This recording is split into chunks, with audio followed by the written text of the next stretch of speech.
Oh.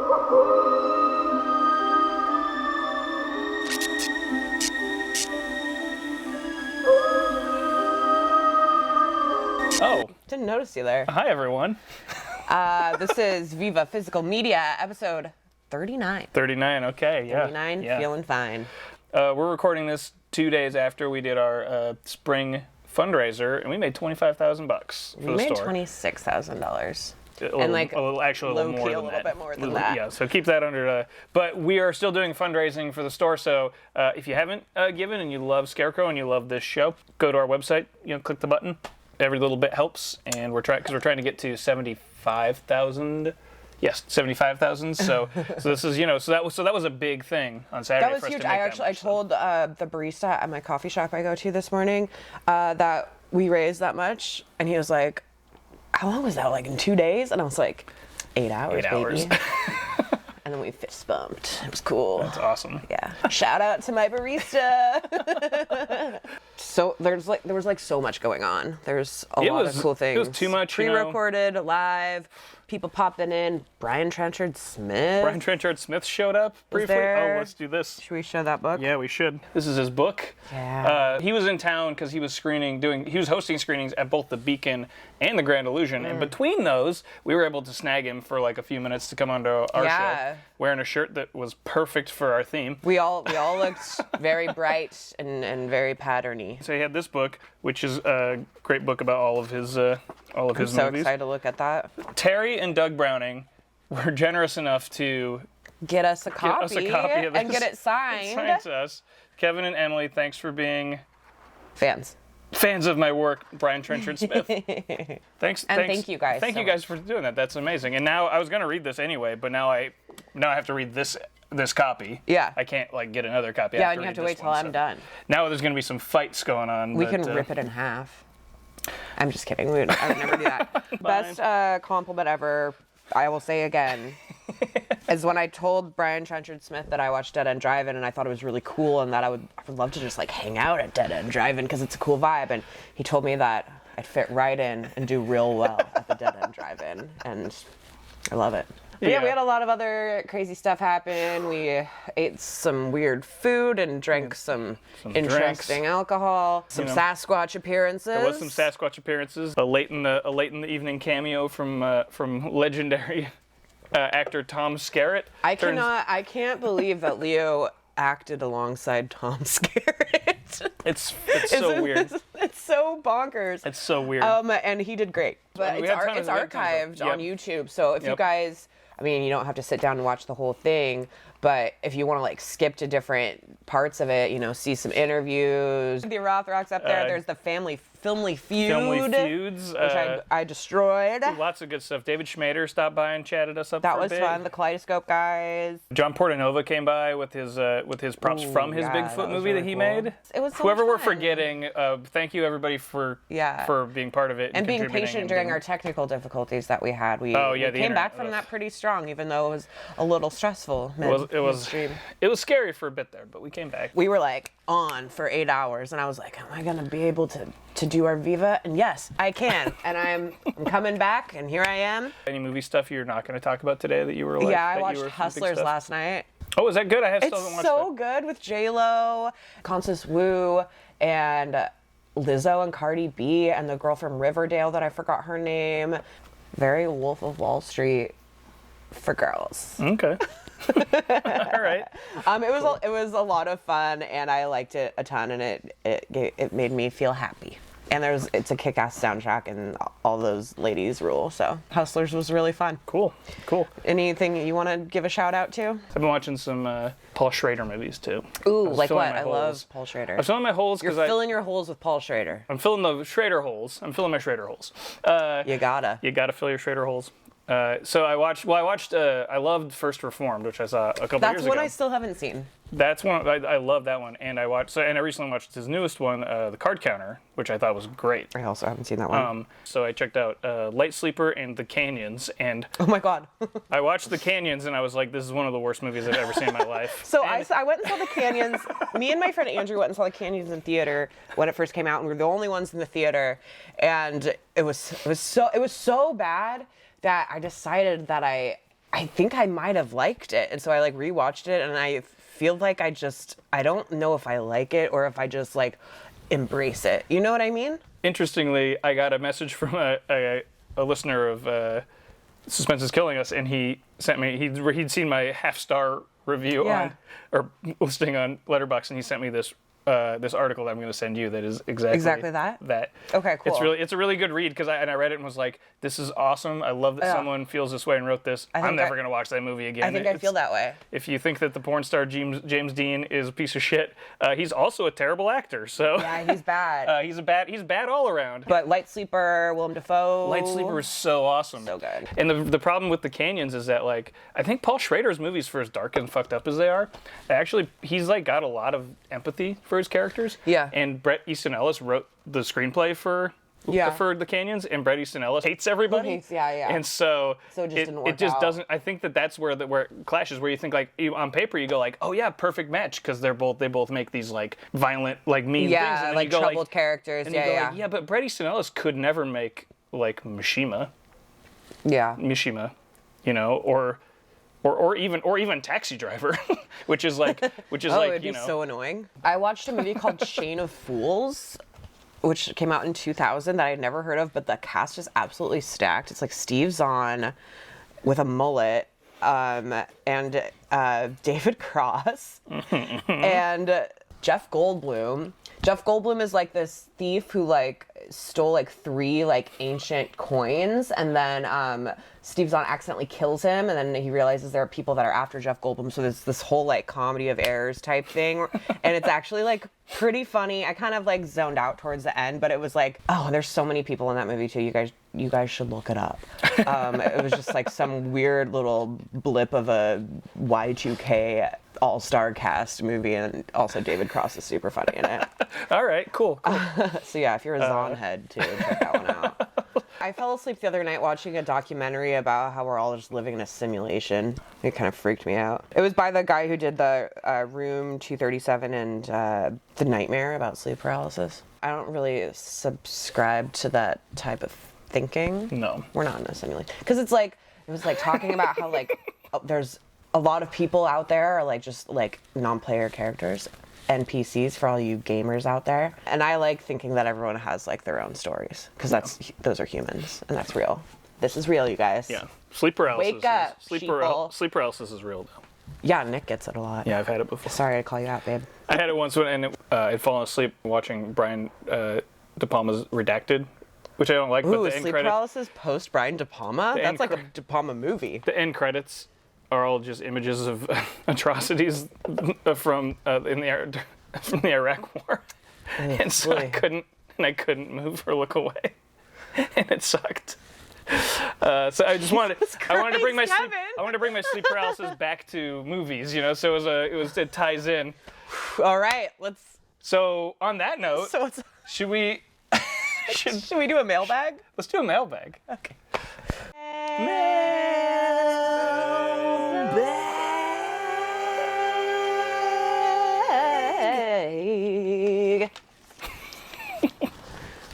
What's up, y'all? It's mailbag. It's mailbag time.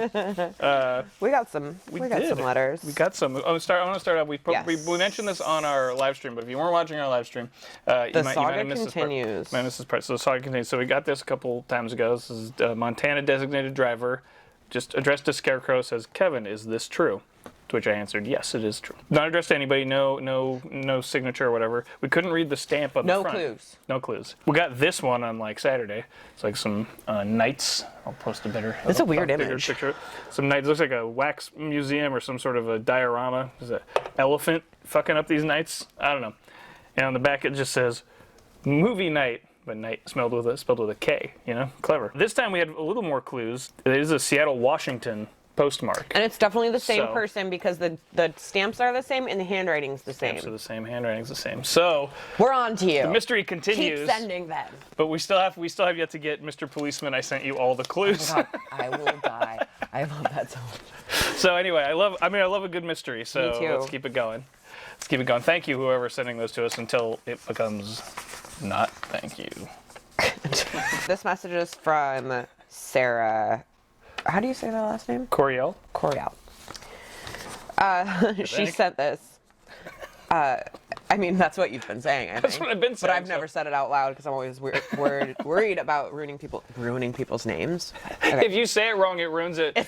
I will ruin your name. We had this perfectly good name, and then Now it's Emily this. said it wrong, and it ruined it for everybody. It's all fucked up now. They can't get reservations anywhere now. Oh God, I fucked it up. Okay, the yes, subject. let's see. Nope, your name has been ruined. Apologies, you're going to have to leave now. Please leave. And I hope she's ready for me to read this out loud too. The subject is a real dog of a movie. Dear Kevin and Emily, you really, really, really must watch Love on a Leash. That's it. That's the email. Is what it says. And then our response was, we knew it had to happen someday. ... Her response. I sent that after an edible and completely forgot I did it. I stand by it though. It's Birdemic level bad, which I've never seen Birdemic. It's bad. But I have seen Sharknado. Birdemic is worse. All 5. And then I responded, we will do it, but I already hate it. And then I responded with this image that haunts my nightmares of this woman about to passionately make out with this golden retriever. I don't know if you'll throw up a better quality or don't, I don't know. And then Sarah says, not Hi Me is sorry for what Hi Me did, and it's definitely excruciating, but I hope you can just roll with it as a one-of-a-kind experience. If nothing else, you'll have a great story to tell, but if y'all decide not to watch it, not a single person could blame you. We're going to watch it, Sarah. We're going to watch it. We're not watching it next. No. But we are going to watch it. We needed some time, I think. We need some time. I don't know. We've done a couple in a row where it was like... We can't have 3 stinkers in a row. Yeah. Yeah, and so if we go in knowing that it's going to be a stinker, but fun to watch, so maybe next time. We just need to breathe for a second. We need a break. We need a brief break, but we are going to do it. This is from Nick. Hi, Nick. Nick says, hi, Emily, Rich, Kevin, and Matt. I wanted to write in with a movie discovery/recommendation. While searching for The Accidental Tourist, I instead found The Accidental Spy starring Jackie Chan. Even a huge fan of his, I'd either thought this movie and The Spy Next Door were the same or were in the same franchise, so I ignored it, thinking it was a kid's movie. When I found it is actually a late-period Jackie adventure with big action set pieces, it felt like I'd found a $100 bill in a jacket I hadn't worn in years, and it's actually pretty good. The direction is tight, it's a breezy 84 minutes, and there's an especially fantastic chase sequence involving mopeds and a gasoline truck. All right. I want to watch that. Sure, the plot is useless and it has a very awkward fight scene where Jackie is buck-ass naked for like 10 minutes, but otherwise I couldn't believe it was so obscure. That's true, and I think that when I was reading this too, I was like, yeah, it's the one where it's like the kids movie, but apparently it's a different one. Apparently I'm wrong, so now I'm going to watch this. His question is, do either of you have any recent accidental discoveries, movies you had no idea existed and couldn't believe how good it ended up being? Yeah. We were discussing this just before, and it was hard because I'm like, a lot of the movies I watch very are like, intentional. If not like, I know I'm going to like this, it's more like I put this on a watch list, or like this has been something I've been meaning to grab. Right. A lot of the stuff is like, oh, I didn't accidentally watch this, and it just happens to be good. Yeah. Which I wish I would do more. Yeah. Well, what I talked about last episode was when I saw Black Magic 2, because it was just playing at that movie theater in New York. So I think that was my most recent. But then I was like kind of looking behind us at our section. Our wall of stuff, yeah. And I pulled out Sundown the Vampire in Retreat, which I also stumbled upon. And with this cover, you don't really think it's going to be much, but it actually turned out to be a super fun time. So that's an example. This is one that I profiled on the show before Disconnected. Yeah. And I think that this isn't necessarily one that but Rich and I watched this one night, just because it's Vinegar Syndrome, cool cover or whatever, like literally not knowing anything about it. And I loved it. So it's really good, and I watched it after your recommendation. As far as ones that I loved that I just didn't think I would, Hotel for Dogs. I mean, that honestly is one where I'm like, Hotel for Dogs is gonna be stupid, and here I am, about to cry about the ending of Hotel for Dogs. Yeah, or like even like Red Dog 2.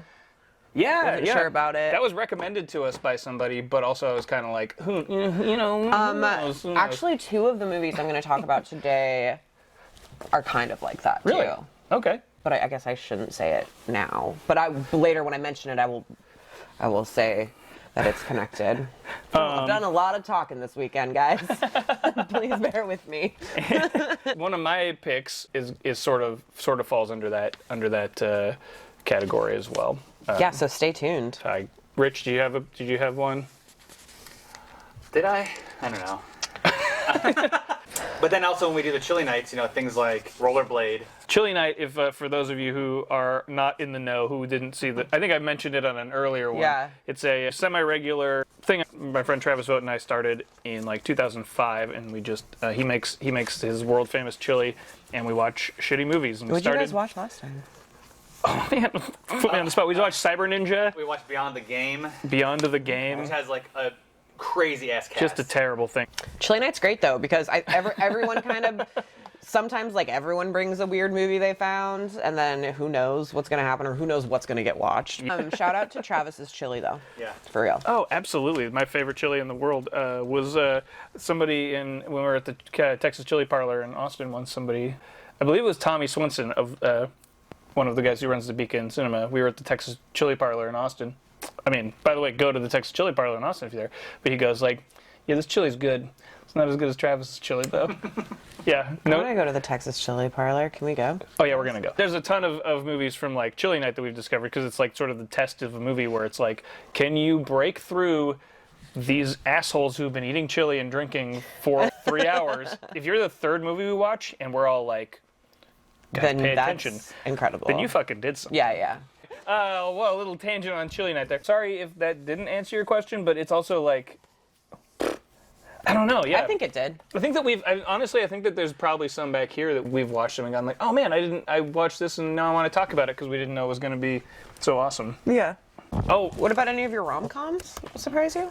Not yet? the ones we've done, that I've done on here, the most surprising I think so far was, 10 Things I Hate About You. But I didn't go into that one thinking I would hate it. I think I went in, I liked 500 Days of Summer way more than I thought I would. Yeah. Too. One of the other things I watched yesterday was Roman Holiday. Yeah, I don't think I've by actually William ever Wyler. seen that one. William Wyler never made a bad movie, and he only made great movies or ones that are very good. And Yeah. so like watch it. Okay. Is Roman Holiday The great or fashion. It's great. The fashion in that is amazing though, because who did all the costuming for that? don't Some know. big designer. Probably. Just flash it in front of the screen. Maybe I don't know. So that one would be one, but except that's not like one. That's like rented a William Wyler movie knowing like this will probably be great, and then Right. it was. It's like you can go in blind to a director that you Absolutely. love, and you're like, I'm probably gonna think this is good. I don't know. Yeah. Good question. That was a really good question. Good question. If anybody has any answers for that, let us know in the comments Viva. because I'm actually curious about. Viva at like, scarecrow.com. Yeah. and Send I'm us, gonna watch The Accidental Spy now. Send us your surprise gems that snuck up on you. Yeah. All right. I have another email.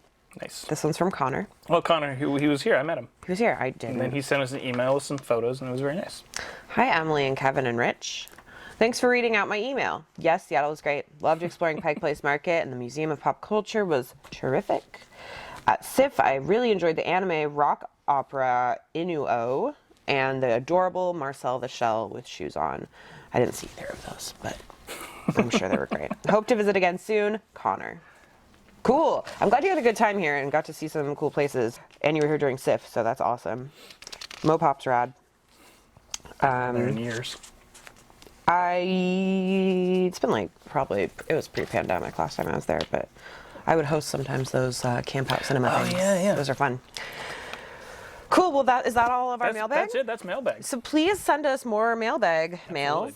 Email us, viva@scarecrow.com. You can ask us questions about the store, Scarecrow, about our favorite movies. If you need any recommendations based around anything you already like, or if you're planning a movie party or something, that's fun, right? If you want to send us recommendations, if you want to send us some real mail, send us some real mail to 5030 Roosevelt Way, Northeast, Seattle, Washington, 98105. You can also send us presents and gifts and photos of your animals and drawings, and definitely not Baconators because we're not supposed to talk about that anymore on the show. Although we still have a gift card we got to use. And mysterious postcards. Please keep these coming.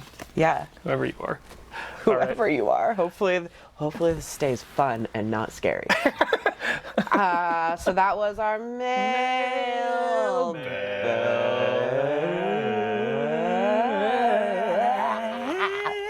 All right, it's time for you guys' favorite segment. Raunch versus Rom. The last time we did this segment, it was 500 Days of Summer versus Car Hops, and there was a clear winner. 500 Days of Summer. 500 Days of Summer with an astounding 500 votes. I don't know if it was quite 500, but it was a lot. Car Hops did get a pity vote. Yeah, I got a pity vote, and that's you know, fine. And I totally understand, you guys. It was a bad movie. You know. It was interesting to learn that Wes Craven was a producer on it. Yeah, the editor Or too. editor. You said, right? Yeah, But I mean, I already don't remember because it's gone. It's in my corner, in this corner, of the ring. In Raunch corner. Casual sex?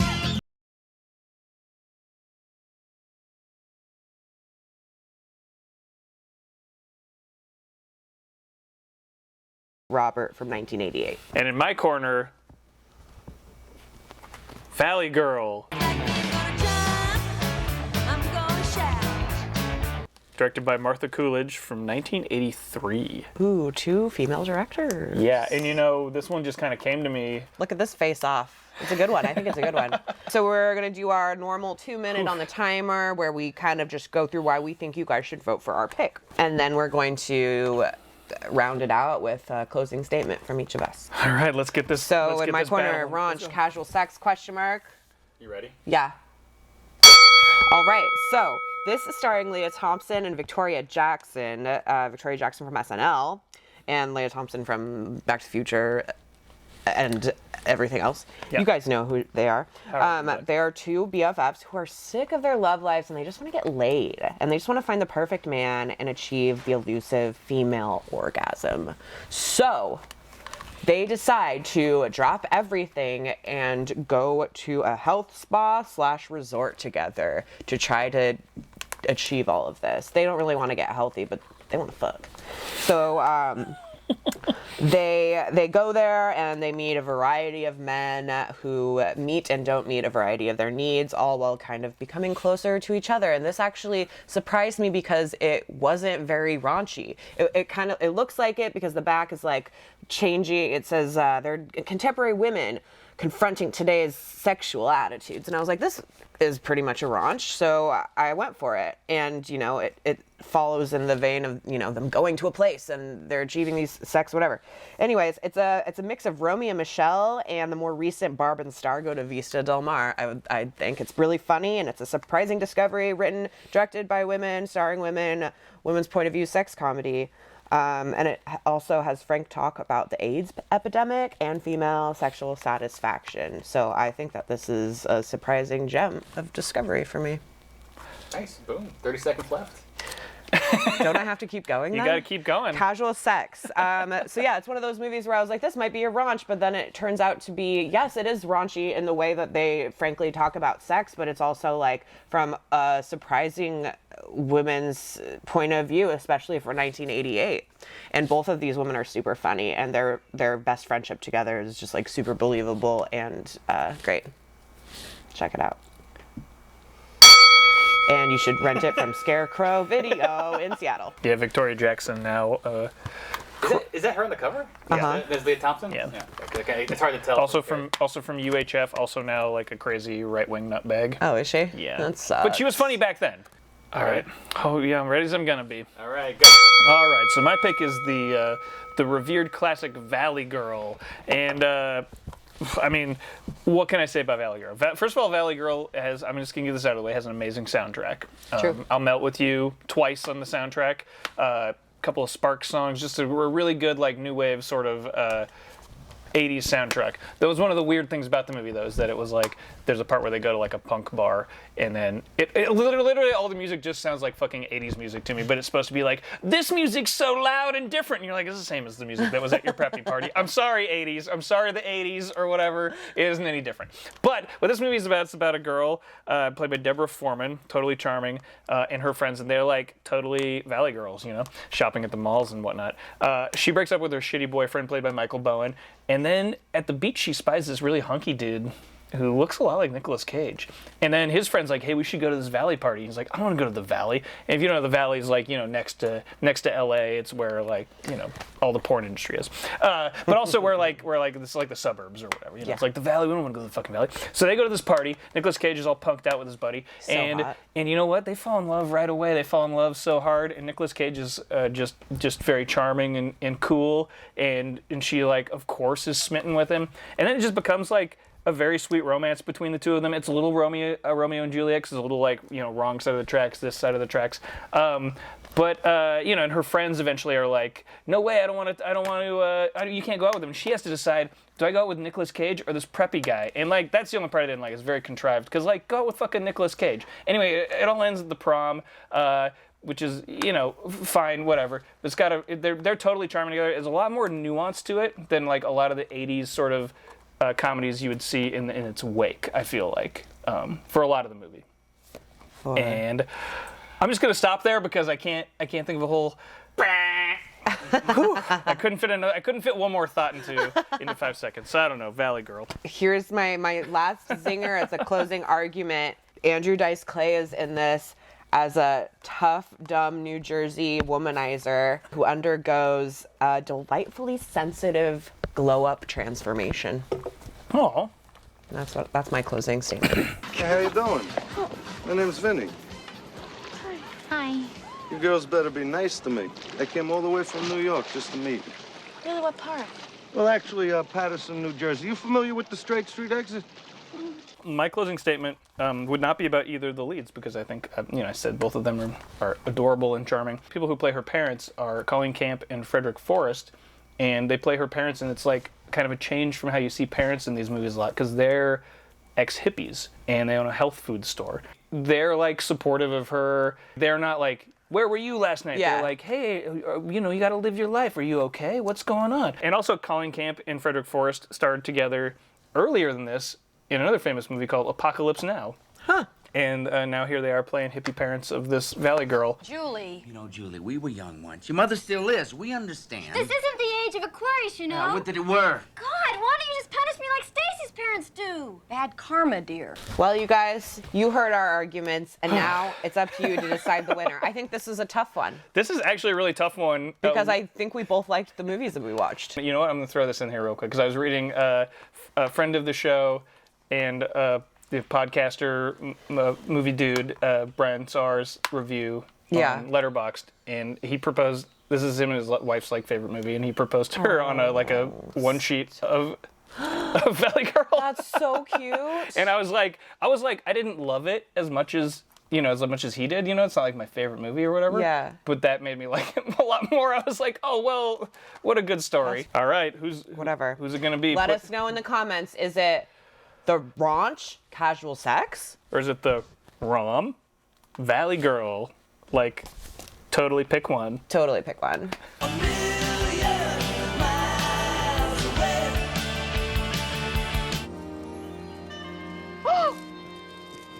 Melissa, there's your boyfriend.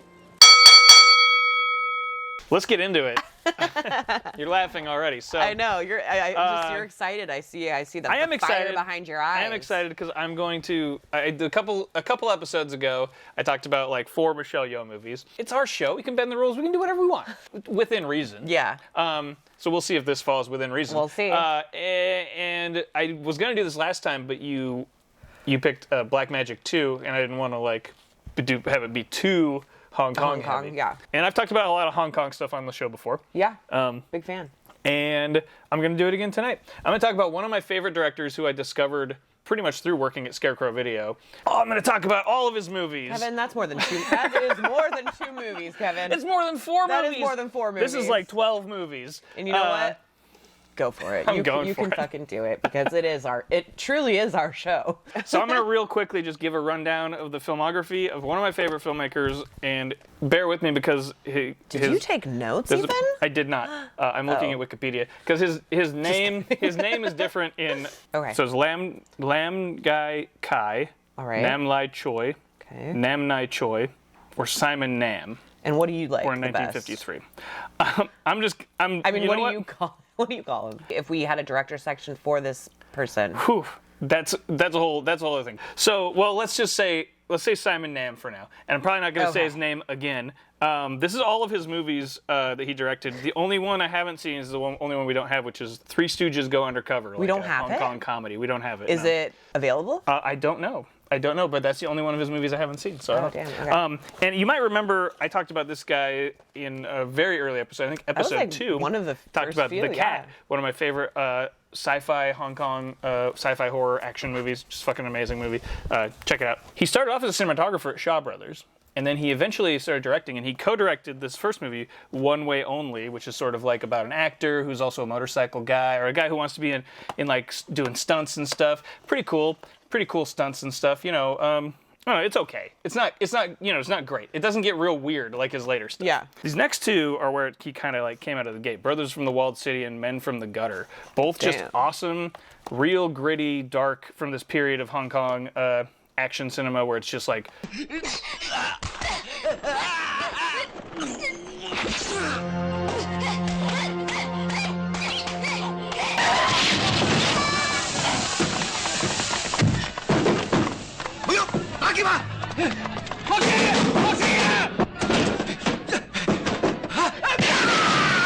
Bursts of like super violence and just like grim shit.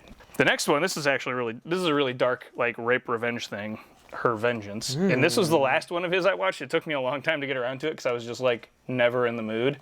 I mean, when are we necessarily in the mood? Exactly. But you know what I mean. Is it good though? Is it worth it? Should I give it? I love revenge It's pretty movies. good. It's grim, but it's less grim than I was expecting.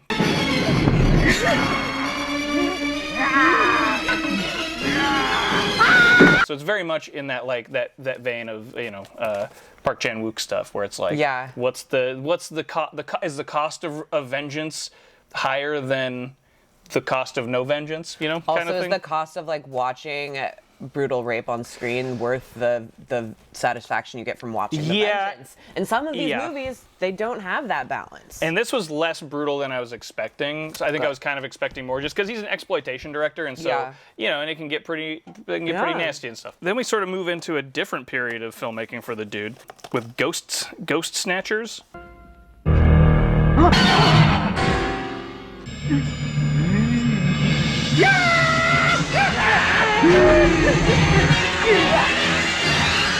And at this point, he'd left Shaw Bros. And he was working with Golden Harvest. I think Her Vengeance was also a Golden Harvest movie. This again isn't one of my favorites, but it's a classic like Hong Kong ghost comedy thing. So these goofs are like running around a hotel or this apartment building as security guards, and it's haunted, and they got to figure out why. And then they're in like a hell dimension at some point. And there's crazy shit. This is where his movies start having like crazy like weird monster effects, which is what I really love. The next one was a favorite around here, The Seventh Curse, and this is the first of a couple, the Wisely movies. Also, The Cat is a Wisely movie. Maybe I've seen this one. Maybe. Yeah, and this has Chow Yun-fat, and then it's a story of that like ends up being about crazy stunts, this action adventure in Vietnam, I think, and there's this crazy bat monster in it and stuff.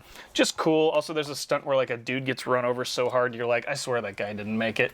You're like, he actually got run over. He might have actually died. Peacock King and Saga of the Phoenix, and Peacock King is the best of the two, and this is like a fantasy adventure. There's this demon woman who's trying to capture the girl. I don't know. It doesn't matter. The point is, there's a transformation scene where the like evil bad guy lady turns into a fucking monster that, in my opinion, rivals the transformation scene from American Werewolf. I knew you were gonna say that one.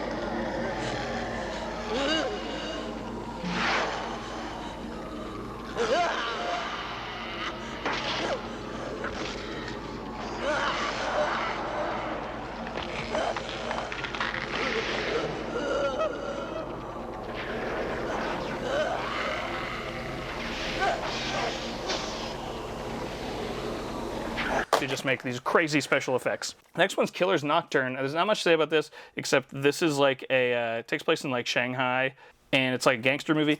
The thing is that like his movies get so weird, and like this is his most straightforward movie pretty much, where it's sort of like here's a rise and fall of a gangster kind of thing.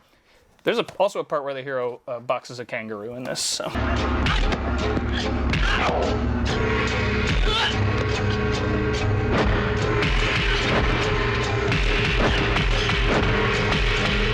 can't remember where this falls in his filmography, but this is the first erotic ghost story movie, and there are a handful after this, and this was the movie that actually kickstarted the sort of sex and zen and these like kung fu / softcore like movies. It's almost like Witches of Eastwick, sort of like where this guy is like, yeah. It's really fun, and it's like lots of crazy like weird special effects and stuff.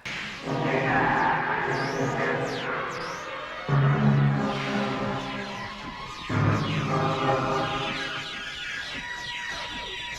His second to last movie before his swan song, which I've talked about at length, The Cat, is one that most people probably know. Yeah, I've heard over about here it in the West. Ricky-O, The Story of Ricky. This is based on a manga. It's like a crazy movie about this guy in prison who like fucking basically just punches through a bunch of like these fucking hardcore bad guys that are there. You know, it's this prison that's run by these sadistic people. Anyway, it's mostly just like an excuse to have the meatiest gore scenes you've ever seen in a movie.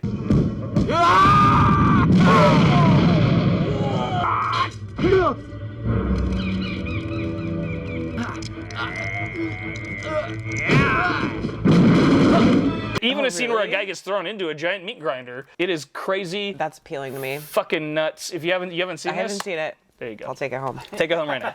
Anyway, I discovered him here. This was kind of almost like an accidental discovery. I think we watched The Cat at a chili night once, and I was like, "Who's this guy?" And I actually watched all of his movies. I was like, I gotta know who he is. So there we go. There's a kind of a throwback to our mailbag question. Exactly. And also, like, he stopped making movies in after The Cat in 1993. There's no information about him at all. If anybody out there does know anything more about him, I reached out to my friend who's closest to a Hong Kong movie expert that I know, Sean Gilman, and he showed me from a book. It was basically like the same that Wikipedia has, which is like that he stopped making movies. So do we even know if he's alive? I don't. That's the thing. Is that I'm like, if anybody has more information about what this guy's up to, if he just retired, good for him. You know, if he's just like The Cat and he's like, I'm sick of making movies. I'm gonna live on a farm. Yeah.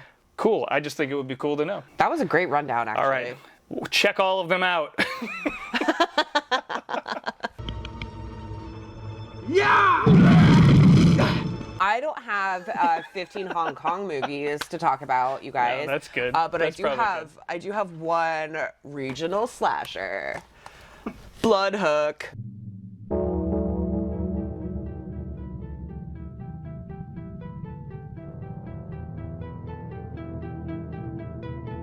Nice. Great title. Yeah, it really is. And check out this cover. I love it. And then I want you guys to see the Who's this alternate from? cover. Did you put this out? Vinegar Syndrome? Vinegar Syndrome. Nice. Put this out, but Trauma got a hold of it first. This is original Trauma artwork. That's great. I love that one, too. Isn't that good? You can't worm your way out. I don't know. I mean, that one. Once you're hooked, you're dead. There's so many good, you know. This cover's more like evocative, and that one I think I like. If I was to have a poster for this movie, I want the one that's on the inside there because it's like fucking they're both silly. Good though, right? So this was a blind buy at that movie theater in Brooklyn I went to. They also sold movies and rented movies, and they were selling this Blu-ray of Blood Hook for $10, and I was like, well, it's a Vinegar Syndrome Blu-ray, like, who knows, like, and the cover, and I'm like, maybe it's great, whatever, $10, sure, why not, right? And so I watched it, and it's a lot of fun. So this falls under the category of that question from earlier. It falls under the category of something you're not sure if you're gonna like, and then it surprised you. An accidental masterpiece of sorts. So this is directed. It's 1986, directed by Jim Mallon. Rich tells me he's a real jackass. He's the producer of his Science Theater. So Joel was the creator, and he worked at a public access channel that Jim Mallon was a producer on. Jim Mallon got on the ground floor of MST and helped create MST, but also because of his business dealings, alienated Joel and basically forced him, Trace, and Frank Conniff out of the show. So Jim Mallon is the primary reason why all the original people from Science Theater left the show over the years. Damn. So he's a dick. This movie takes place in Wisconsin. A group of youths go to one of their friends' grandpa's cabin. The grandpa's been missing. We don't know if he's dead. They don't know what happened to him. But they're like, well, he left us this cabin, so let's go party at it, obviously. You guys, we got a classic here. This is good music. It's like Beethoven and Mussolini and Oh, you guys are so ignorant. And during this time, in this small town in Wisconsin, there's a big fishing festival. Everyone loves fishing. It's like a big thing there. So they're having this huge fishing festival. There's like competitions, and like a couple of the guys in the group are like, yeah, we'll enter. Why not? Like, we'll drink some brewskis and like enter the fishing competition. So it's like your typical, like, kind of sleazy 80s slasher in that respect. What makes it a little bit different is that the killer is one of the, like, yokel, like, small town guys who becomes a killer whenever a certain, like, pitch or frequency is achieved, either through the loud rock and roll music of these youths, something called the devil's tritone, which is an actual thing that I've Googled. It's where 3 different keys, I don't know what it's like, drop F or something. I'm not a musician, whatever.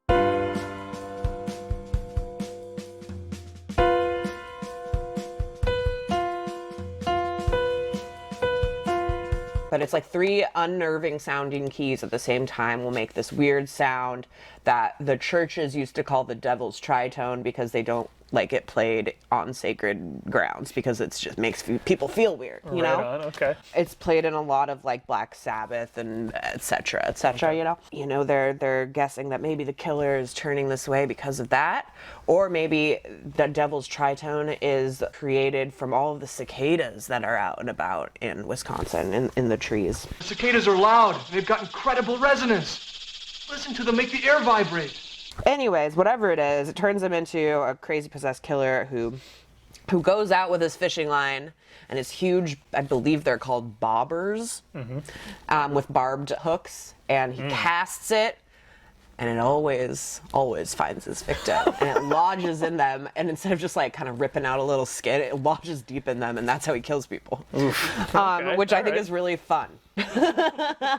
Fun and brutal. It never looks real. It's very, very fake looking, but it's lots of the body kind of just like comes apart, like those like This Is Cake videos, you know? Like in Ricky O, which you're about to see. Yeah. So it's really fun, and they have to try to figure out how to stop this killer and also figure out the mystery of what happened to this guy's grandpa. And it's really cheesy and fun, very dramatic overacting. It's not healthy to baby a distressed person during this. I can't take a hit, and I guess you don't want me to go. But also has that low budget kind of small town regional horror feel that I tend to come back to time and time again. Maybe I'm gonna take this one home. So yeah, I think it's fun. It's a good like summer slasher flick, and it's an awesome thing to kind of stumble upon something, especially like buying used DVDs anywhere where you're just like, I don't fucking know what this is, and then you pop it on, and you're like, wait, this is actually like a good time. That's awesome. So yeah, if you're into 80s slashers and want something just a little bit different, or a killer with a little bit different of a weapon, check out Blood Hook, because once you're hooked, you're dead. Muskie fishing is mean and violent, and it makes you do real crazy things. Gets in your head and you can't get it out. Come on, what do you say? Muskies. Muskies. Muskies. Muskies. Muskies. Shut up. Hit me with your next beer. This is me not drinking. Come on and hit me Maybe with I won't your drink next tonight. beer. Yeah, right. I know. My version of not drinking is drinking these ciders, which is actually going to make me feel shittier because there's so much sugar in it. Switching gears entirely from all of the exploitation violent stuff. That's the best thing about our show is you don't know what's coming next. You just don't know. I'm going to talk about a movie called The Son.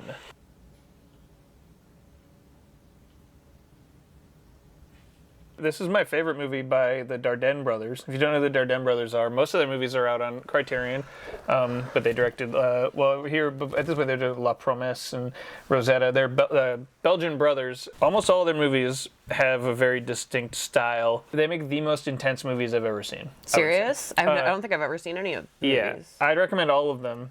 This one in particular is not streaming anywhere. Is only on this DVD from New Yorker Video. But their movies are a lot of them. It's just like handheld, like following people around. You are in most of their movies just dropped into a situation, and most of their movies are about underprivileged people, people under the poverty line, people who are not, they're not about like rich famous people, and they generally employ non-actors or unknown or like character actors, or whatever.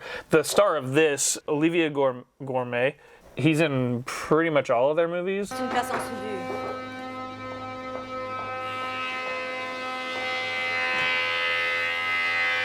and he is awesome. The Son is the first one of their movies I saw, and it's kind of still my favorite.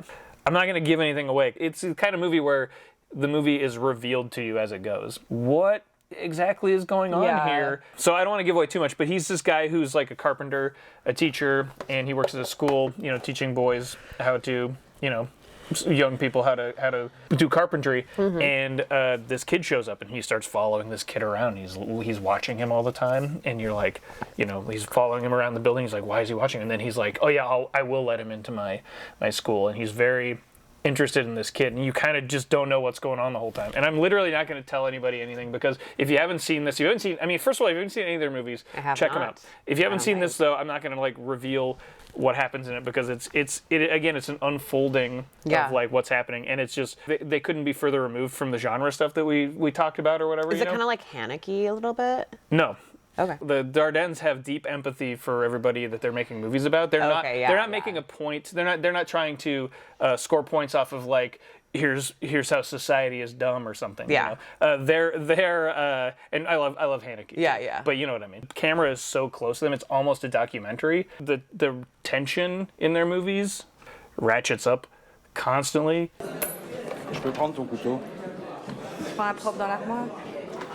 Non, ça va, je vais le laver.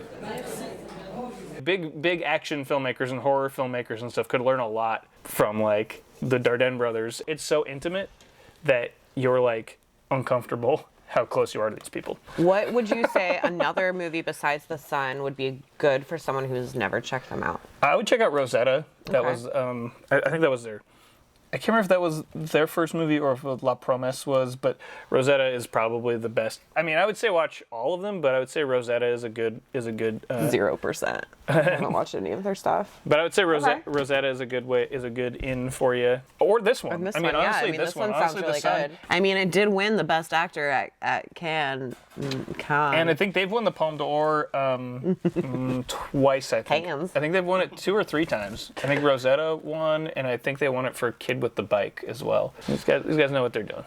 Legit. Anyway, check out The Son. Check out all of the Dardenne movies. C'est marrant comme vous avez pu dire combien je mesurais, rien qu'en me regardant. C'est l'habitude.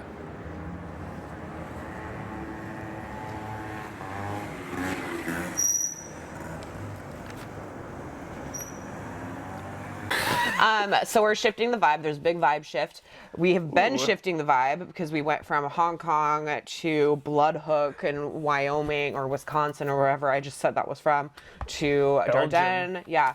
And now we are doing a 1955 melodramatic noir. Ooh. The Big Knife.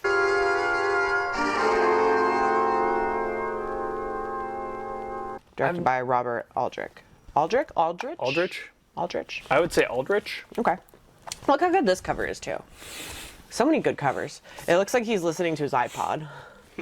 This movie is great. So Aldrich I've only seen a couple of his movies. Whatever Happened to Baby Jane, obviously, is the big one. And then Kiss Me Deadly, I like a lot. So this is a really great showbiz melodrama noir, and it's based off of a 1949 play by Clifford Odets.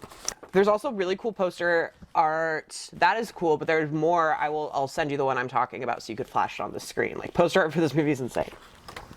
And there's a lot going on. So if you love melodramas like I do, and if you love noir like I do, this is everything that you could ask for. It's also based off a play, so it's very kind of claustrophobic, one roomy a lot, and very flowery language that adds to this weird sense of anxiety, I guess. So it's about this handsome Hollywood playboy played by Jack Palance. He's trying to get his wife to not divorce him, and his wife is played by Ida Lupino. We love Ida Lupino. She's like, I need you to stop acting because all it's doing is making your alcoholism worse. You're cheating on me all the time. We have a kid. I need you to just be there for our family. Charlie, my Charlie, what's happened to your mind, your spirit, your soul? Charlie Cass, the guy I married, he was a tiger. You liked to argue because you believed in things. And what you believed in, you fought for. And that was Charlie Cass. And so he's like, I can't get out of my contract with this big studio head who like has me in an iron grip. And so you see him. Who's that plays that? I didn't write it down. Rod Steiger? It's this guy. Yeah, Rod Steiger. Yeah, and he is like an unhinged, really scary dude. Charles, I can't tell you how many long months of constructive dreaming have gone in this moment, and I will let nobody or nothing stand in the way of that dream. I'm asking you for the last time. Please let me go. I can't force you to sign, can I?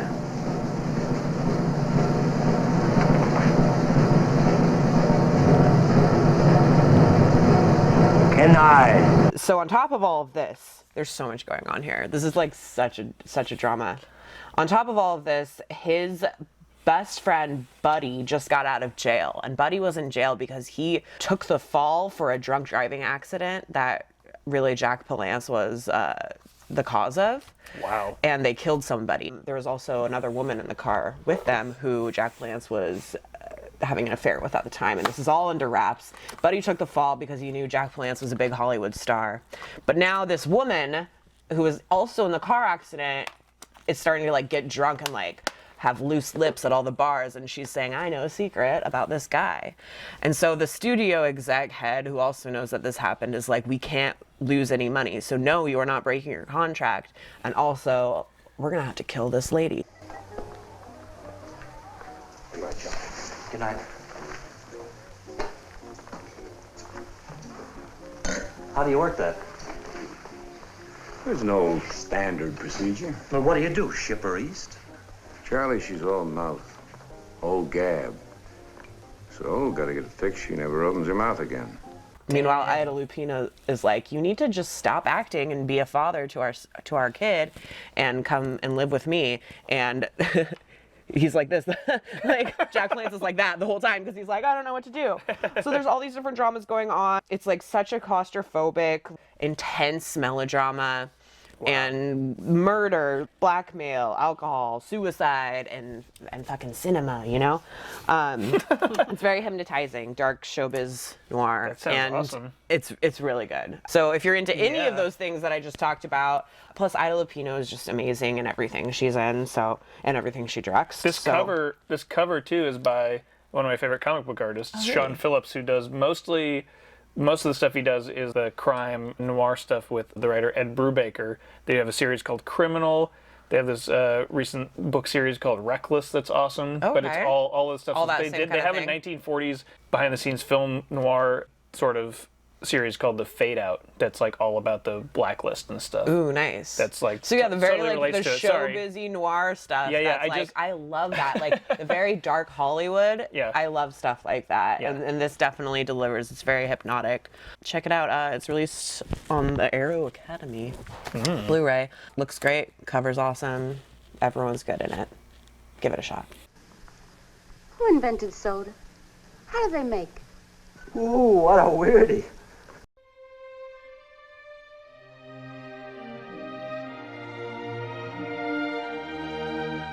Hey friends, it's me, the Ailurocinephile, finally back. Today's film is interesting because it's about as close as you can get to a Hammer film without actually being a Hammer production. It was filmed in Hammer locations by a Hammer director with Hammer actors and a Hammer crew. But because of some nebulous distribution contracts, it actually was released by Universal Studios. Today, we're talking about The Shadow of the Cat.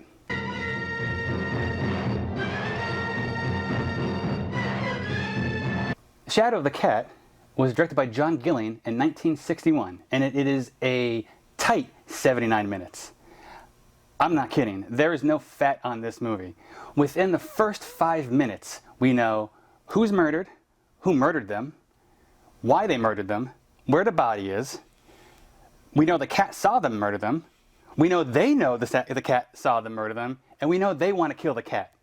That is Gilligan's Island theme song narrative efficiency. So what's going on here? The film opens with wizened Ella Venerable finishing a new copy of the will commissioned by her husband.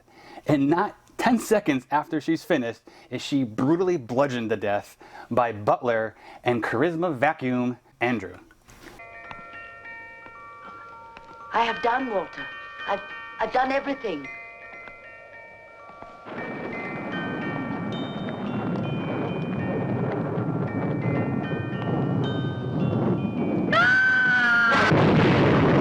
Andrew is working for Walter, Ella's husband, and together with the maid Clara, they think they have just committed the perfect crime, except that it was all witnessed by Ella's cat Tabitha, and Tabitha is pissed. She doesn't trust you anymore. She saw. You'll have to get her now, Andrew. She knows.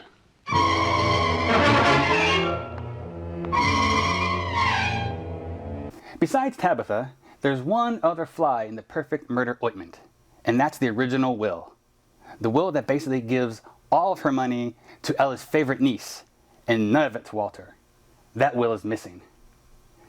And that brings up the rest of the cast. If those three people weren't enough for our feline executioner, Walter calls in his criminal brother, his son, and his son's wife, invites them along to help find the will and to try to kill the cat, and probably Ella's niece.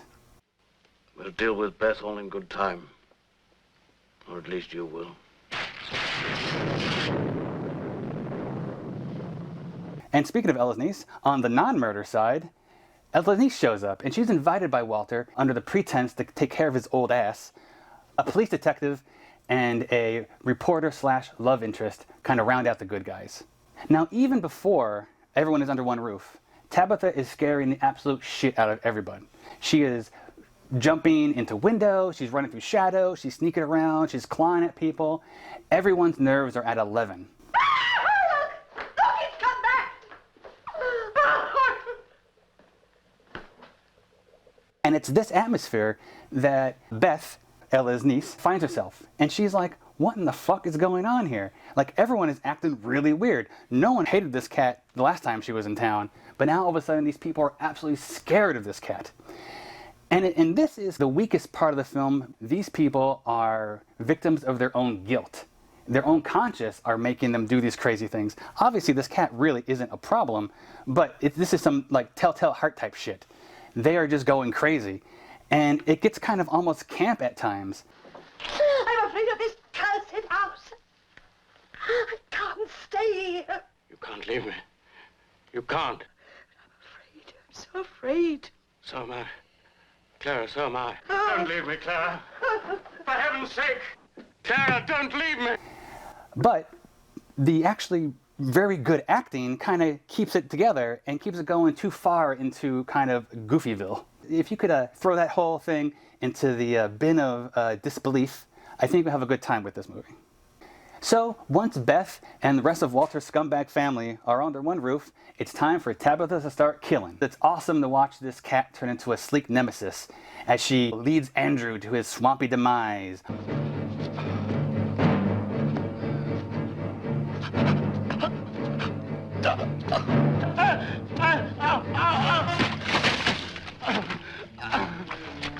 Or trips Clara down the steps.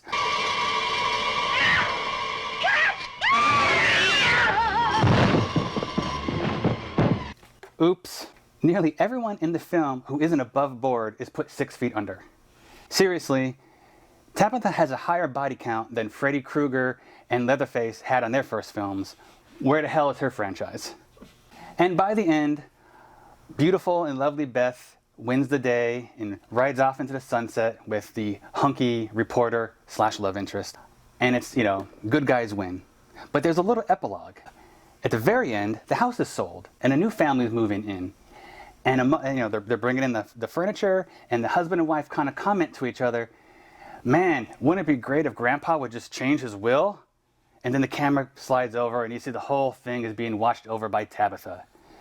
And sure, that's a funny, here we go again, coda. But what the fuck, Beth? This cat that saves your ass and avenges your aunt's murder and finds the will that makes you wealthy, and you don't even bring the cat with you when you leave? What the fuck, Beth? What the Speaking of cats left behind or otherwise lost on trips, The internet is full of stories of cats making long treks home, 100, 200, 500, even 1,500 miles. How do cats do it? Well, nobody really knows. Some tests have proven that cats can smell their owners from up to 4 miles away. So, maybe some olfactory sense plays into it. Now, there hasn't been a lot of research into this, but it's been suggested that cats can use the Earth's magnetic field as kind of a map to navigate, kind of the way birds do. And maybe that's how this cat was able to make this trip home. Got separated from her family while they were on vacation, 200 miles away from home. In her 2-month journey, Holly clocked 190 miles. A few days ago, Holly showed up in Barb Mazzola's yard, within a mile from home and a whisker of her life. It's unusual for cats to find their way home over long distances, so I think this is somewhat of a miracle. I'm just saying, Beth better watch out. And that's a cat fact. Now, how about some cat facts about this movie? The cats in this film were trained by a guy named John Holmes, who is a veteran British animal trainer. And when I say cats, I mean cats. Lots of cats. Cats everywhere.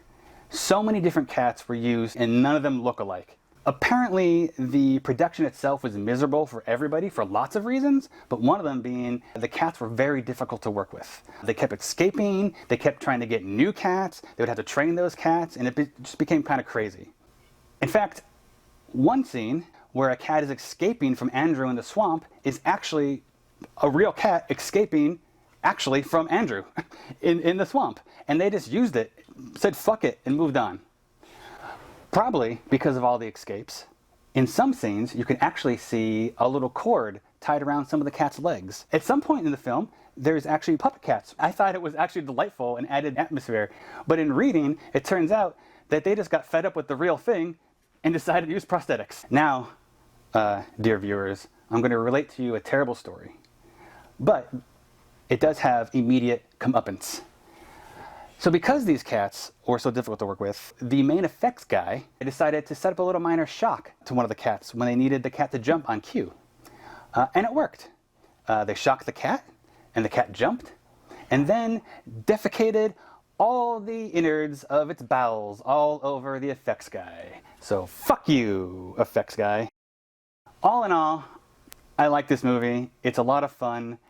The acting really saves a lot of the parts, like I said, that can get kind of almost bogged down in parody, but the acting kind of saves it and actually keeps it very tense, even though it's ridiculous how these people are acting, how they're so afraid of this cat. It is lean and taut. There is no padding. It's just quick and easy, and I pretty much liked it, and I think you would like it too. But would it be better with less cats? As always, no. But would it be better with more cats? And as always, the answer is yes. My cat.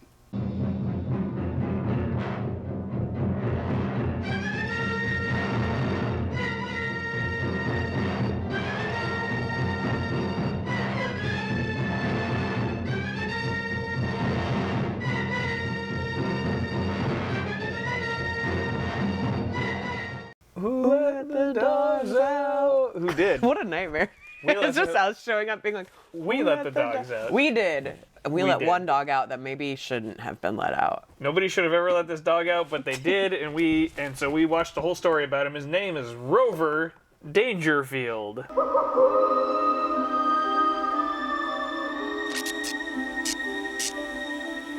And where's the Blu-ray for this? The dog who gets no respect. And boy, if you don't know who Rodney Dangerfield is, you're not going to get most of this movie. You'll laugh, you'll sing, you'll dance, you'll sit up and beg for more. Well, probably not the last part, or any of those parts. What's important about this movie is that this was the first dog movie that me, Kevin, and Rich all watched together. That's true. That's true. It was very fun. So that was fun. It was fun. It was fun. Yeah, Nick made tikka masala. Yep. It was delicious. We had a great time. I had not seen this before. I had, for some reason, watched this a lot when I was growing up. Weird. And yet I think I knew who Rover Dangerfield was before I knew who Rodney Dangerfield was. Okay. See, I was a fan of Rodney Dangerfield as a kid. Mostly from the movie Back to School. Guess who's getting some class? I'm going to college. Rodney Dangerfield's going back to school. That's what I call marine biology. I've never seen that. He was most famous before that for as a stand-up comedian, but for like Caddyshack. Caddyshack, yeah. Here's my hot take on Caddyshack. I don't think it's great. Whoa, haters. I don't think it's great. Hit him up. Yeah. Come after him. Viva at scarecrow.com. Yeah. Get me. Get him. Get me. Kevin's canceled. I knew about Rodney Dangerfield because of Rover Dangerfield. That's so funny. Which is you so see, weird. did you see the movie Ladybugs? No. As a kid, where he coaches a soccer team? No, I don't think so. Rodney Dangerfield coaches a soccer team, and then Jonathan Brandis, R.I.P., has to pretend to be a girl on the team. So it's like a a reverse girls' She's the soccer team. Man. I've only seen Rodney Dangerfield and Rover Dangerfield and Caddyshack. The other great Rodney Dangerfield performance is in Simpsons episode where he is Mr. Burns' son. Oh, this guy's got more bread than a prison meatloaf. He's rich, I tell you. I never seen a place with a walk-in mailbox. Hey, who am I talking to? Rover Dangerfield is I believe he's a basset hound. Do you think so? Yep. Basset hound? Yeah. Oh, you know, on the cover He's he very doesn't have saggy. on the cover he doesn't have a belly button, but in the movie he does. Which He is, does. Which is constantly We don't like it. a problem. We don't We like do it. not It's like it. constantly a problem. It's constantly a problem because it's distracting and it kind of does a glitch to your brain where you're like, is it a man? Is it a dog? Is it a man? Is it a dog? With this bloodshot eyes, which is like, yeah, basset hounds have bloodshot eyes. But we know that this basset hound has bloodshot eyes because he's been fucking drinking because he grew up and lives in Las Vegas. Owned by a showgirl Named Connie. She's so sweet and she's real sexy. She loves him. Because all of these women in this movie are drawn so hot. They're like really hot, right, Kevin?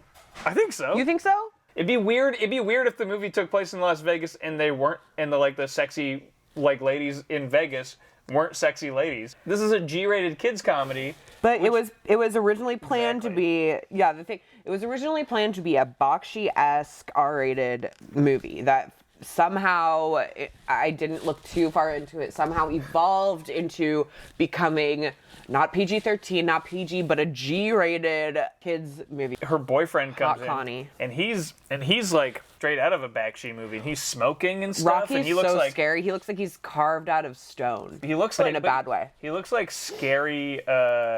Who's the actor? Clark Gable? He looks like scary Clark Gable. He looks like if they're like Gaston, but make it like a nightmare. The animation style of this movie is kind of tonally all over the place. These hyper, kind of not realistic, but detailed, sexy women, scary dudes, and then really pretty sunsets. But then the scene where she's packing and it's just pink blobs. It's also very simplistic. So basically the premise of this movie is Rover lives in Las Vegas. We are introduced to him as he's gambling with his friends. His best friend, Eddie, who's this little chihuahua, I think. Yep. 7 again. 7? Oh, wow. I'm a hot dog tonight. He's gambling. He's living this great life, but he hates his owner, Connie's stupid, skeevy boyfriend. And Connie's going out of town on a work trip or a girls trip or something, and Rocky is supposed to watch him. Him and Eddie follow him to a deal of some kind where he's trading money for jewels or something. Yeah, he's trading pirate treasure for cash money. It should be a drug deal, but it's some sort of a But they had to fence deal or They had something. to G it down. Eddie drops a bone. Gang members actually say, Wait, it's just a dog. A stupid dog. Come on, fellas, let's move. This was your last chance, small time. he goes, it's just a dog, and instead of them going oh yeah, duh. But see, what we don't know is maybe in the past, they had done these deals, and maybe Rocky had had some fuck up where it's you have no chance left. I don't know. You think you'd be more patient It with doesn't, Rocky? yeah, a little bit. It doesn't make any sense if he goes hey, it's just dogs, and he points at the window and there's 2 dogs there. You go, oh yeah, it's just dogs. The mob guys run away, and so he gets so mad that he catches Rover and he throws him off the Hoover Dam. He literally executes him like a mobster. This is also a musical. The showgirls, the gambling, the dancing, the fun. Taking it easy, laying out in the sun. I tell you, it's a dog's life and I love it. First of all, the songs are bad, and then he's singing them, which is also bad. So he gets picked up in the Hoover Dam by a couple of really nice fisherman friends. I like those guys. They're only there for a second. They're oh, who would do this to a poor dog? They're just very calm, and they're just oh, well, we'll drop him off at this guy's old farm. And they drive him to a farm. Yep.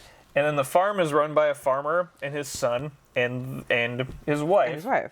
The farmers are immediately like, I don't know about this other dog. Can we keep him? I don't think so, son. He must belong to somebody. Because they have like 6 They have so many. They can't keep track, you know? They're like, you gotta take care of him to the kid. Dad, can I keep Rover Dangerfield? Keep him, Rover? They never comment on the tie. They never do. And the tie gets ruined a few times and then isn't intact in the next scene. And I read movie critic Vern wrote a review of this. Check out his review also. Last year. Yeah. And I read about it, and he was presupposing, and I think he's giving the movie too much credit, but all right. Is that like, it's that thing where like that Ronnie sees himself in a tie? The people don't see him in a tie, or what? You know what I mean? Yeah. And so, they don't like, see his belly button. I disagree. I think the movie did not put that much thought into it. So, but it's interesting. We will link the review too. Everyone check out Vern's review of really Rover Dangerfield because it is good. It's essential. It's better than the movie. It's essential to the discussion because we're not going to get into all the stuff he talks about on there. But but he does talk about it a little more in depth than we do, and has some funny things to say about it. He is now at this farm and he meets the head sheepdog. Yeah, so what's your name, Speedy? They call me Raffles. I'm a sheepdog. It's weird because you keep thinking that Raffles, you're gonna like learn more about Raffles. No, you don't. You don't. No, you don't learn any. You don't learn shit about Raffles. And the other dog who is like a collie. Yeah. Her name is Daisy. Falls in love with Rover after he sings a terrible song at her. I'd even chase a cat for you. Daisy, I would lie for you, die for you. I'd give up my red tie for you. She's like, Rover, like, you gotta come to terms. Like, she just acts like she knows it. Like, they act like they know each other already after, like, one song. I know you think life is just one big game. He keeps fucking up, and, like, so that time he fucks up and he gets locked away in this shed. In the shed. He's a city dog, so he doesn't know how farms work, so he keeps screwing up. He's having run-ins with the chickens. And each time he screws up, the dad of the farm comes out with a shotgun. Kid, I told you that you can't have another dog on this farm. Dad, you can't shoot him. You can't shoot Rover. Rover eventually is coming around, starting to get into farm life. There's a turkey on the farm all of a sudden. The turkey's like, oh, I don't know what I'm doing here. Yeah, she's personified as a very ditzy boo. I'm not used to sharing a coop with chickens. Let me tell you, I won't be here very long. I tell you the way I see it, you probably won't be around after Christmas. There's a song which is gonna, it's my new holiday favorite. And it's called Never Do It on a Christmas Tree. I'll never do it on a Christmas tree. I'll never, never, never, never, never do it on a Christmas tree. Do it means something different than you're thinking. It doesn't mean have sex. No. It means pee. Yeah. Because when you're a dog, you want to pee on trees, but you would never, ever do it on a Christmas tree. Rover spies some wolves.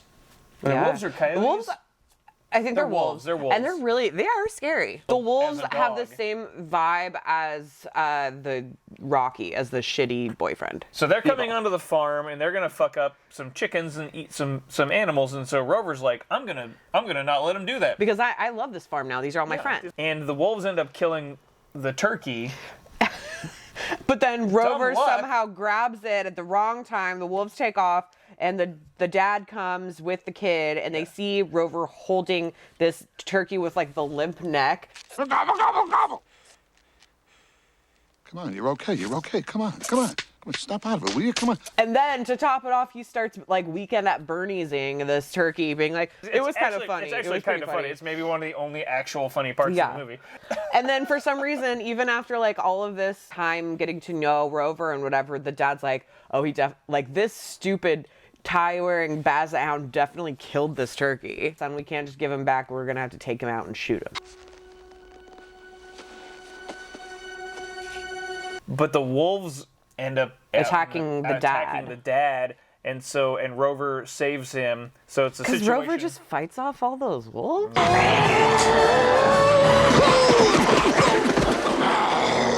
Okay, I won't blow your fucking brains out, because you weird-looking belly button dog. All the dogs that are on the farm go out to the forest because they don't come back or something, and then they all put the guy on Stretcher? I How'd guess they get that stretcher? I guess they built Did a they put a stretcher. stretcher? Sure, they build a stretcher. In my brain, there's a stretcher. No, I mean, yeah, it seems like there is. The dad's like happy now. Everyone's happy in the farm. There's an article in the newspaper about how this hero dog saved this guy.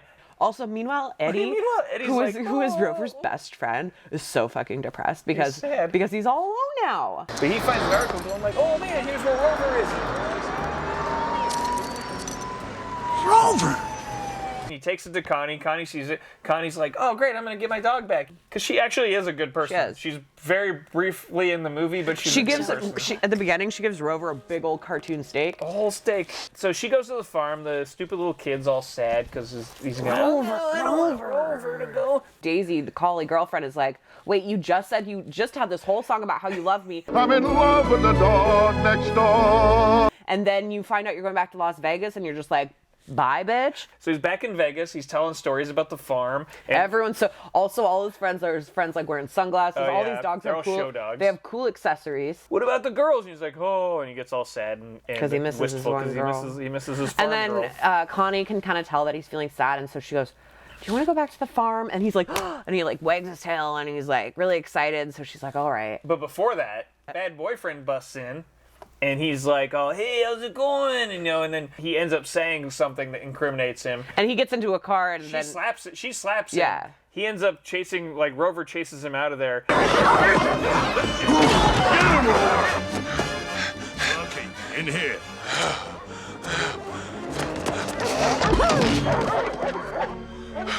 And then he ends up getting into a car with these other mobsters, and the mobsters are like, we said it was your last chance. Throw him off the Hoover Dam like he tried to do with Rover. And so he's murdered. They fucking murdered that guy. This movie is so bizarre. If you haven't seen it, you should just to experience it, because just hearing us describe this movie is just like, what the fuck? Connie's like, all right, we'll take you back to the farm to go visit. And he sees Daisy, and he's like, Daisy, I've missed you. And then she's like, I have something to show you. Yeah. Hey, I'm a father of 5. 6. Hey, take it easy. I'm only a pup. And I was hoping there would be some weird mix, but there wasn't. I know, that's too much to ask from these animators. I know. Connie sees how sad the little boy is, and then she's like, you know what, you can have Rover. And Rover's happier on the farm. And Rover's happier on the farm. Meanwhile, with his family. Meanwhile, his buddy Eddie is just alone in Vegas he just again. Ditched Eddie again. Sucks. No respect. No respect at all for Eddie. Then that's how the movie ends, probably with a fucking song. I don't actually remember if there's another. There's like 5 songs in this movie, and they all suck. Directed by James L. George and Bob Seeley. Written and produced by Rodney Dangerfield. Co-written credit. Do you know more? Can you explain the Harold Ramis thing? Apparently, Harold Ramis came up with the idea when him and Rodney Dangerfield were working on something. Yeah. And allegedly, Harold Ramis sued Rodney Dangerfield because he didn't get a created by credit. I think the idea is that Harold Ramis came up with the idea, although the idea is just, what if you were a cartoon dog? Hey man, what if you were a dog with a belly button and a tie? It's that thing where you're kind of like splitting hairs so much at some point. Rover Dangerfield, the dog who gets no respect. He does not get it. I do recommend people watch this if they haven't, just because it's such a fucking weird piece of art. It is 4 stars, a visually stunning animated musical. It has heart and wit, an honest delight.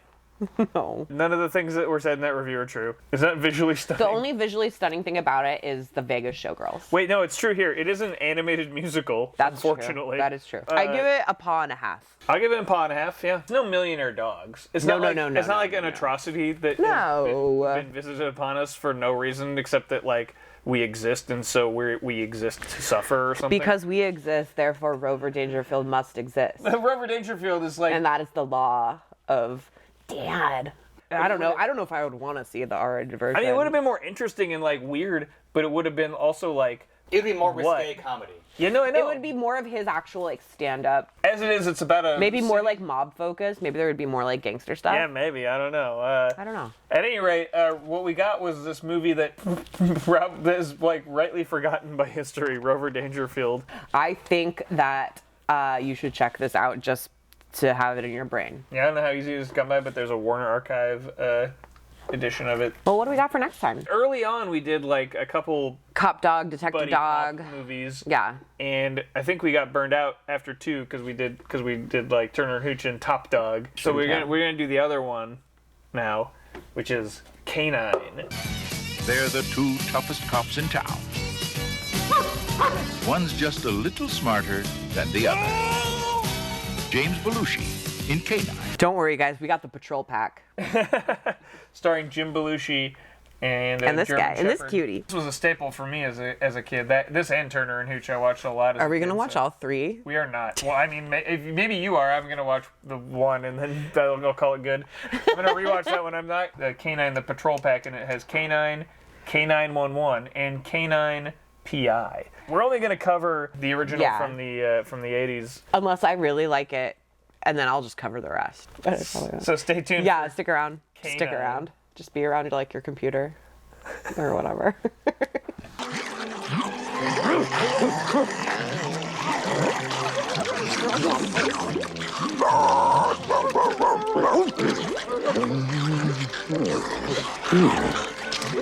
Well, dig in, Rover.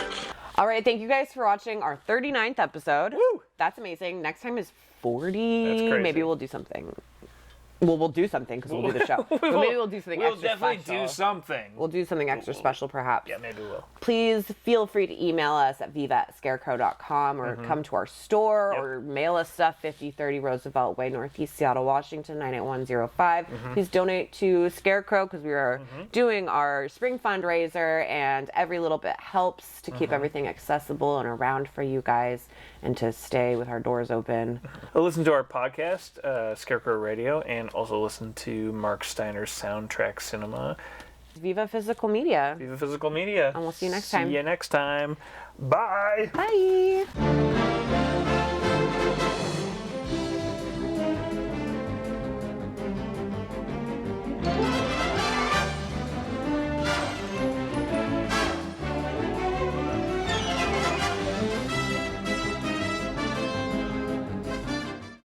Gobble, gobble, gobble.